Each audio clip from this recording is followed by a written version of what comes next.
can't remember exactly when, but I've loved it ever since. And Cindy did a telephone interview, and she put that in the newsletter last time, and she got everything right. It was a good article. Thank you very much. You. And so if you hadn't read that, you can ask me questions about how I got to where I am. The reason I like to do this Grooming Daffodils is because I never knew how to do it.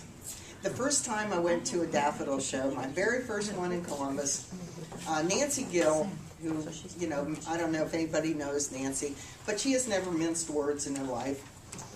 And she came over to me with a flower in her hand, which was mine, and she says, "Why didn't you clean this?" And, you know, she said, "You would have had best in show with this flower if you had cleaned it." And I said, "Nobody told me I was supposed to clean it." "Well, can't you see it's dirty?" I said, "Well, I didn't know what to do about it." I kind of blew on it, nothing came off, so I figured, well, that's the way they are. So anyway, after Nancy yelling at me for not cleaning my flowers, I figured I better learn something about this sort of thing and how to put them in the show.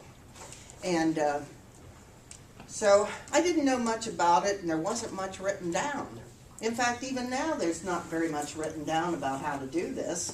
So if you read your judging and showing handbook, there's minimal information. They used to say that in order to smooth a daffodil bulb, a daffodil leaf or a petal that was ridgy, that you used a paintbrush and brushed it. Well, you know, that isn't going to work. But things are said in any kind of organization because they've always been said. Doesn't have any bearing on reality. Doesn't have anything to do with what you really need to do. But everybody has said this is so, so everybody accepts the fact that it's so. And I guess I'm more cynical because I don't accept anything until I know it myself. And I've always said my patron saint was Doubting Thomas. So that's the way I am. So anyway, I had to try this out myself. So over the years, I started going up to people that I would see doing things, and they would have these little Q-tips, and they'd be doing stuff with it, and they'd be playing with the flowers, and I'd go over, and I usually have never, when I was a kid, I was shy. I don't know. There was a time when I got over it. But you won't believe that. Jim is laughing at me. I've known you too long. I know it. But when I was a kid, I was shy.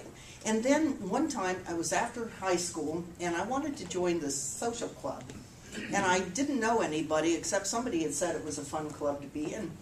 So I went in this building, and there was this big stairway, and I was walking up the stairway, and I thought to myself, you know, no one here knows me. They don't know if I'm shy or outgoing or anything else. So I can be here the way I really want to be. And so I did. And I found out it was a lot more fun. And so I continued to do it, and still do. So anyway, I would go over to someone who was grooming their daffodils at a show, and I'd pull up a chair and I'd say, "You don't mind if I watch, do you?" They can't say no.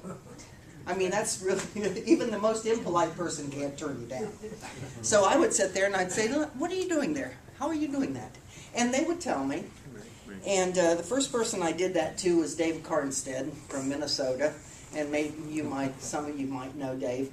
And he was wonderful. And I still miss him. But the best thing, Dave died in his daffodil field. He had a heart attack in his daffodil field. Probably the one place he would have wanted to go if he had a choice. But after bloom. But after bloom. He was there during bloom time. And but he showed me a lot of things.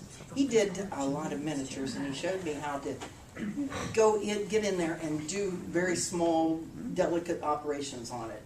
Other people would show me. One of the persons who did the most and probably knows more than anybody, including me, about grooming daffodils is Spud Brogdon from New Zealand.